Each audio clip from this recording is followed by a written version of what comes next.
I've got Rosie Todhunter here running the Get Ahead program for the New Zealand Young Farmers, editor Jackie Harrigan of Young Country magazine for NZX Agri, and Casey Huffstutler for New Zealand Young Farmers Waikato Bay of Plenty area. So thanks ladies, how have you been enjoying Field Days? Great, good. First time here at Field Days for me, so it's very exciting. Yeah, Rosie, you're a South Islander, like myself? Yeah, from mid-Canterbury. Yeah. And what have you been doing with Teen Ag and Get Ahead? So Mystery Creek have got an initiative where they're wanting to get more young people into the primary industry, so I ran an event for them Thursday morning, a breakfast for 80 secondary school students from the region. Awesome. And we had 8 different workshops where they learned about careers and pathways within the primary industry. Sure, and what was the feedback from the high school students? Oh, they loved it. They were pretty itchy to get to Mystery Creek by the end of the breakfast, but we had Bernice Mini conclude the day and she was very powerful. Yeah, and so it wasn't just a free day off school, they genuinely were interested in learning more? Yeah, no, they were. I thought Jackie helped out with NZ Agri. Did you think? Yeah, it was really good. Yeah, it was great. Yeah, they were all keen and some engaged more than others, but you never quite know what they're into or whether they're going to be into it. But there were some great kids. Yeah. And so you've all been doing events at Field Days, Jackie, on Wednesday morning.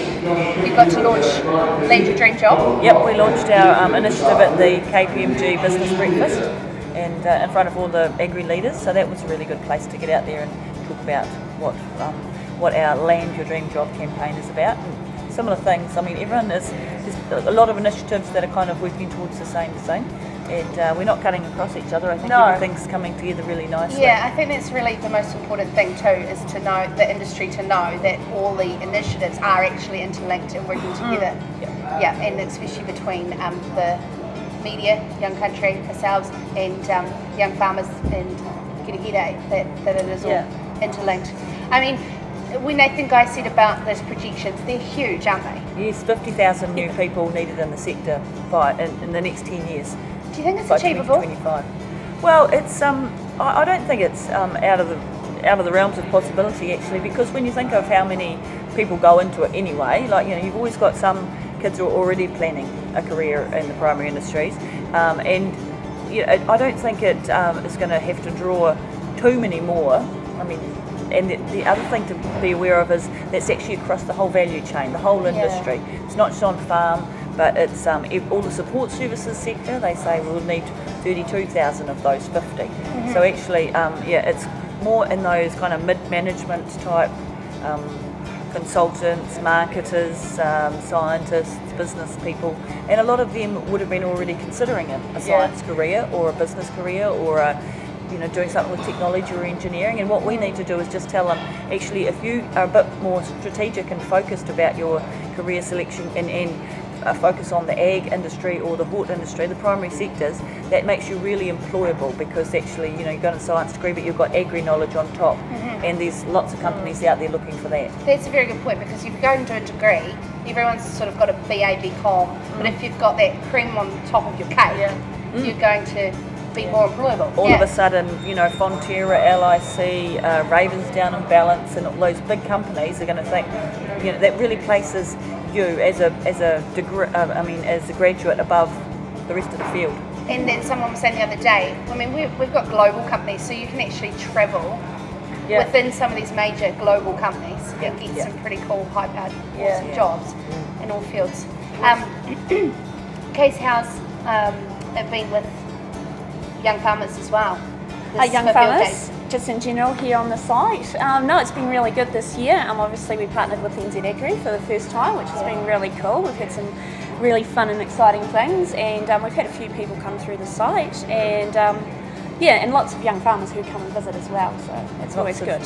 Yarning around the barlinas and having a sausage for lunch, and it's a great atmosphere, isn't it, really? It's kind of been like a home base for young people over at your site, hasn't it? It has. That when you see it's Field Days is huge. At least you've got like a slice of home to go to. We meet up with each other and have a bit of chat. Dump their shopping out the back and have a seat on the couch. Always got a couch handy, so So what in the career front, what are you seeing coming through with your young farmers clubs and your teen ag clubs in Waikato Bay of Plenty area? is it positive? Is it picking up numbers, membership and support for? Yes, no, it's slowly getting there, slowly but surely. I've been doing this for 3.5 years now, and I also do the northern region. Can't forget about northern. Yeah, the 2 regions. It's really good. When I first started, there was actually no teen ag clubs here. So yeah, a bit of hard work, and now I have 10 functioning teen ag clubs throughout the 2. And it's really picking up. I think once one school starts one, the other schools see it, and they're like, we want to be a part of that. So no, it's really quite awesome. Cool. Yesterday we had the Teen Ag Hamilton Boys Club turn up to the breakfast, and they were speaking to Ruben Carter, who's representing YBOP for the ANZ's Young Farmer Contest, and they were fizzing of seeing those inspirational young farmer leaders helping them out and giving them advice with career opportunities in the primary industry. So those young farmers are awesome at giving back and helping those young people come through and find their slice of the pie in the industry. We had Tim Vandermolen out here emceeing for a bit of a teen ag showcase competition that they had on the village green. Yeah, it's good. There was lots of people around watching, and the kids seemed to really enjoy it. It seems like with Land Your Dream Jobs, so you were saying over 100, you reckon, career profiles, and you go through them, and they're not typical jobs in agriculture that you would think. No. But it's really showcasing that aspect of it. Yeah, there's a huge breadth of different jobs within the sector that most teenagers wouldn't even know existed, and that was our whole aim on our landyourdreamjob.co.nz microsite, was to get some real career story, real job profiles from real young people, because young people relate so much better to stories about the other young people. So we asked people to fill in a little survey form and send in a photo. And so there's got details like what's your job, how did you get there, what do you love about your job, how much money do you make, how long have you been doing it, and what's your 10-year plans, like what can your career progression look like. And that's the kind of thing that we've obviously had a lot of young people just trawling through the site and looking at those real jobs that real people have. Yeah.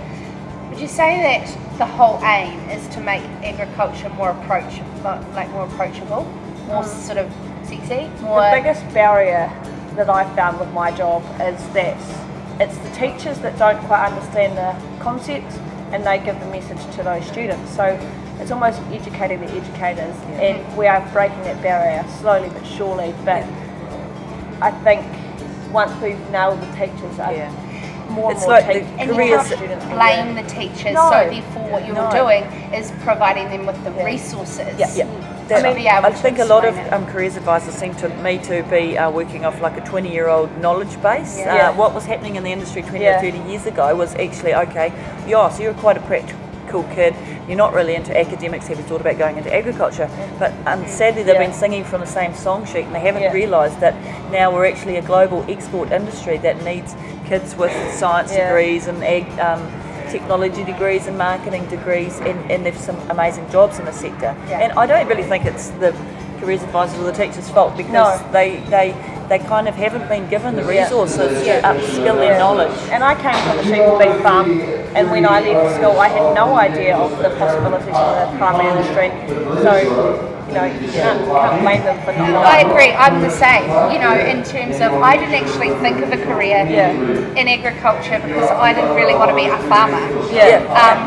But by going away and doing something creative, and then saying, well, how can I tie this back into being involved? Because for me, being a part of the agriculture industry, it's more the people that you're dealing with on a day-to-day basis, as opposed to actually be physically farming. It's the type of people you're dealing with. They're real unique, special, cool, supportive people, isn't it? Definitely. The industry itself.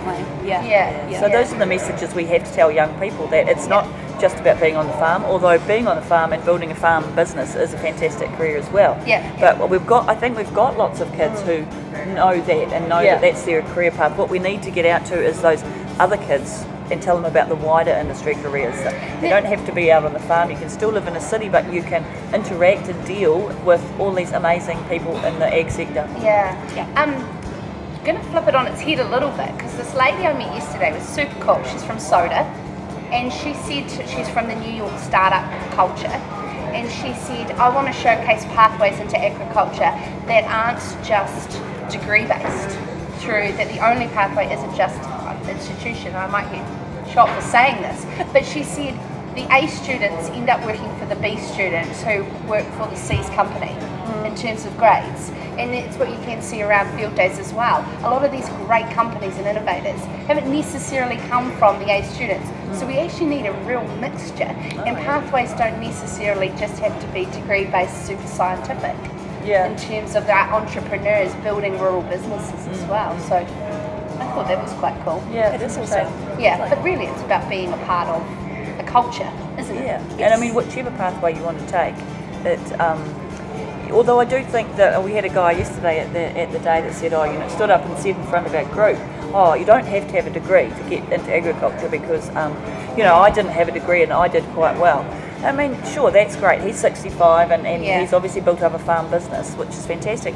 But as I tried to explain to those young people that as population grows, more and more people going for jobs, actually, particularly if you come from a town, you probably do need that base of knowledge that an ag degree gives you to actually be accepted and get your first job in the sector. And the other thing too, would you say, say for instance, I shouldn't specify, but Lincoln, it's the network and the alumni of people in your career later on in life that you meet by your time at Lincoln and stuff and like you that. have a lot of fun there.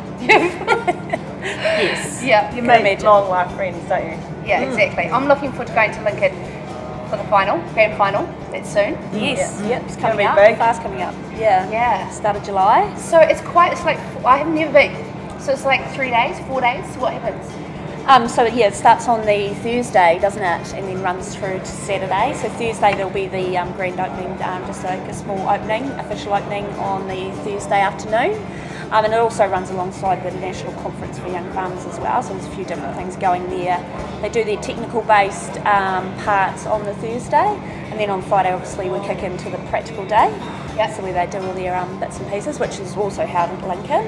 It's a lot of fun, so it's all the agri-sports for the grand finalists and also teen ag kids from around the country. We've got the nationals and agri kids. And I'm running the preliminaries of the World Young Shepherds Challenge. So we've got 8 competitors coming from New Zealand. They've applied to be here and they were selected. The top 8 are coming down, and from that we're picking the top 2 to then go and represent New Zealand and France in August. It's a fantastic competition. Yeah, amazing. Pretty strong in the World Shepherds competition. Yeah, well we won it. We won it last time, which was run in New Zealand. So and the competitors that are coming down, they're really outstanding individuals, and I think they will provide a really tough competition. Hard to beat. Yeah. We also have our national competitions run on that same day for our young farmers, so the fencing and the stock judging and the clay target shooting, which was introduced this year. So And have you got the jam-packed. Claybird champion coming? The Claybird champion Of coming New Zealand? which is Chloe? Yes, Chloe. Yes, Gun Sorry, City. total tangent, but I got told this yesterday. Gun City kindly came on board as our national Gun final City a sponsor. Yeah, definitely. And and Chloe's been really, really helpful in helping me organise the competition. Because I had no idea how to run a claybird, so ring Chloe. Yeah, get a girl to do it. Exactly. Gets it done. Yep. Yeah, awesome. And then Teen Ag is on Saturday. No, the finals are run alongside the practical day on the Friday, so the Agri-Kids and the Teen Ag run that day. Yes. Yeah. So basically, I mean, in terms of getting them thinking, it's really there's enough out there touch points from quite a young age. Agri-Kids is primary school, so there's a lot going on that is going to filter through. Yeah, that's right. And Agri-Kids is a great competition because it caters for the really experienced kids and the ones that just want to give it a go. Where the experienced ones have got coaches and they're really? hard out. They're hard, very competitive. And then the sort of weekend warriors turn up and have a great time and it's a day off school and they can have a bit of fun. Yeah, exactly, because it's all about just showcasing that. Just giving them a taste. Sowing the seed for them. And you're starting to see them filter through, like going into Teen Ag, and then our Teen Ag's going into the ANZ Young Farmer Contest into the district finals. So we're starting to see that filter It's a sport. It's a sport. Yeah. Serious sport. I'm going to ask you all a hard question, each individually. What do you see as the biggest challenges and roadblocks you're facing to achieve what the nation wants of you people. So, like Rosie, what are the challenges out there to achieve these big figures, you know? Like mentioned previously, it's probably getting that message planted to the teachers, and once they completely understand the opportunities in the primary industry, they'll be able to apply the concepts in the classroom. So once you're doing your maths and you're working out how many $1,000s you can make on a dairy farm if you're getting a payout of this amount of money, so they can start applying those principles into the classroom. So I think once we can nail that, once we can fully get the teachers on board with the career opportunities in the primary industry, I think the message will be filtered right down. I think MPI and the Ministry of Education are looking at that, building some contextual learning into the curriculum based around agriculture. So imagine every kid who has to learn about the water cycle or the carbon cycle, if that was put in an agricultural context, well then every kid in the country would actually have some agricultural knowledge kind of taught them without them realising it. So contextual learning, they pick up the concepts and they understand more about the industry as we go through. And it'll help that rural-urban divide too. Yes. Yeah, and I think along with the teachers is the parents also. Parents need to be, they've got quite an old view of agriculture as well. Agriculture as being on a farm, whereas we need to tell parents who always want their best for their kids and say, oh, go and be a lawyer or go and train as a doctor, although we're always going to need doctors, but not too many lawyers. Don't you think parents come from a money point of view? Because sometimes, in terms of a career, throwing it out there, but seriously, I mean, the percentage above the graduate average in agriculture is really high, and this story needs to be told. You can make good coin. The average graduate walking away from a university with an agribusiness degree walks out with an average salary of $55,000 with a phone, a laptop and a car, where the average national graduate salary is $46,000. So there's proof in the pudding, really, isn't it? Exactly. When it comes down to some hard facts like money, you want to pay off your student loan, get into agriculture. You'll do it faster. Get rid of that student loan. So, I mean, obviously all of us are convinced, and it's just now continuing that hard work. But I think, just having a yarn with like this in the panel, I hope people who are watching, just know that there's some superstars here working on achieving these goals. So thanks, ladies, and we're on the last day of Field Days, so it's all over. Yay, good times. Thanks, Sarah. Thank you very much.